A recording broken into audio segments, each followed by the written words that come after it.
Aqidah Lessons for Young Children, Lesson 29.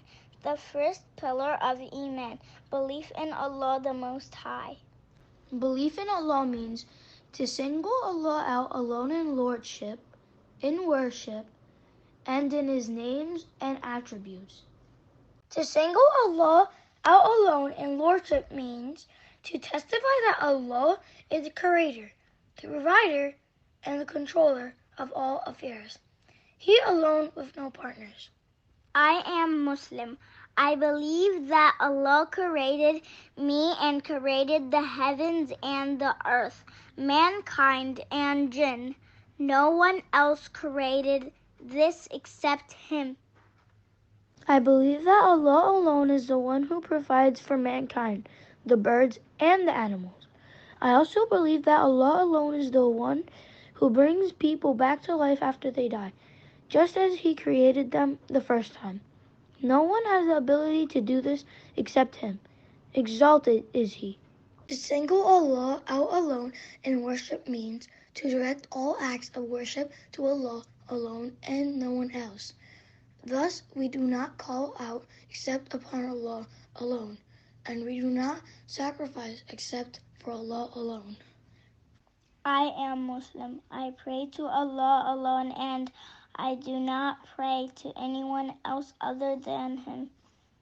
I call out upon Allah alone and I do not call out upon anyone else with Him, neither to an angel who is close to Him, nor to any prophet who was sent by Him.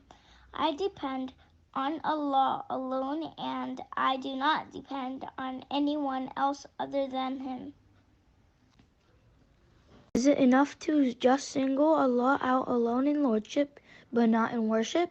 Singling Allah out alone in lordship, but not in worship, is not enough for a person to enter into Islam. Instead, one must also single out Allah the Most High in worship. In fact, the polytheists during the time of the Messenger ﷺ testified in Allah's lordship. This was not enough, however, to enter them into Islam, even though they performed some acts of worship, such as Hajj and Umrah. Because they worshipped other things with Allah, their deeds were made worthless.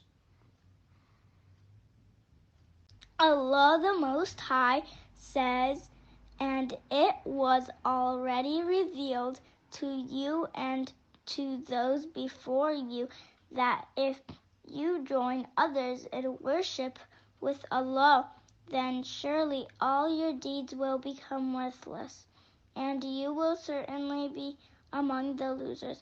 Surah Az-Zumar, Ayah 65.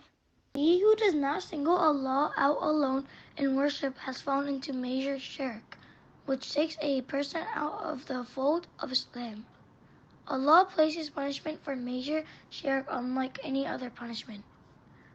Allah the Most High says, "Verily, whoever sets up partners in worship with Allah, then Allah has forbidden paradise for him, and the fire will be his abode.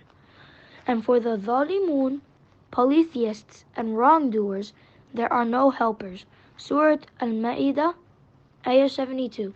To single Allah out alone in His names and attributes means to affirm the names and attributes which Allah has affirmed for Himself in His book and in the Sunnah, and to affirm that there is nothing like Him in all of creation.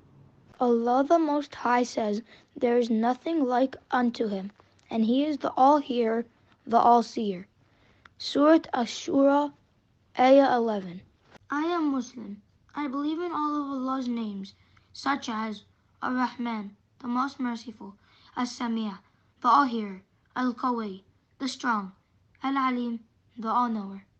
I also believe in all of Allah's attributes, such as mercy, hearing, strength, knowledge. Believing in Allah's names and attributes is a way to increase Iman. When one believes that Allah knows everything and watches everything, then whether he is in motion or at rest, his heart is always mindful of Allah. Whoever denies any of Allah's names and attributes has committed kufr, disbelief. The proof for this is the saying of Allah the Most High. While they disbelieve in the Most Merciful, Allah, Surah Ar-Ra'd, Ayat 30. I am Muslim. I worship Allah alone and I do not worship anything else with Him.